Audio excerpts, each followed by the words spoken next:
अस्सलाम वालेकुम दोस्तों, उम्मीद करता हूँ आप सब खैरियत से होंगे। मैं हूँ मिस्त्री सरफराज मुगल, आप देख रहे हैं मेरा यूट्यूब चैनल फराज टीवी। और आज की वीडियो में मैं आपको बताऊंगा कि ये सीढ़ी ने जगह कितनी कवर करती है। ठीक है, ये इसकी हाइट है छत की 13 फिट, और 13 फिट में इसने कितनी जगह की घेरी हुई है लंबाई में, 10 फिट 12 फिट या 20 फिट कितनी जगह घेरी हुई, ये आपको हम बताएंगे प्रैक्टिकली। ठीक हो गया। ये सीढ़ी है हमारी, ये देखें 7 इंच का इसका स्टेप है ऊंचा, और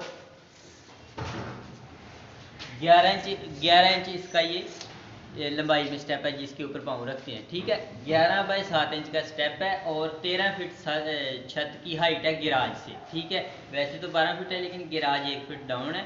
13 फिट इसकी हाइट है। इसने जगह कवर की हुई है 21 फिट। 21 फिट यानी कि इसने सारी जगह कवर की हुई है विद चौकी के साथ। अगर आपने यही सीढ़ी एक ही दीवार के साथ सारी चढ़ाएंगे तो ये जगह कवर करेगी 18 फिट। 3 फिट भी इसके अंदर से निकाल लेनी है आपने, फिर ये जगह कवर करेगी 18 फिट। ऐसे इसने 21 फिट जगह कवर की हुई है विद चौकी, 4 फिट की चौकी है। ठीक हो गया, ये आपने याद रख लेना है। 11 बाई 7 इंच का ये स्टेप है, 13 फिट इसकी हाइट है, और इसने जगह कवर की हुई है 21 फिट। ठीक है, उम्मीद करता हूँ आपको वीडियो पसंद आए तो वीडियो को लाइक ज़रूर कर दीजिए। अगर आप चैनल पर नए हैं तो हमारे चैनल फराज टीवी को सब्सक्राइब ज़रूर कर दीजिए। मिलते हैं एक नई वीडियो के साथ। अल्लाह हाफिज़।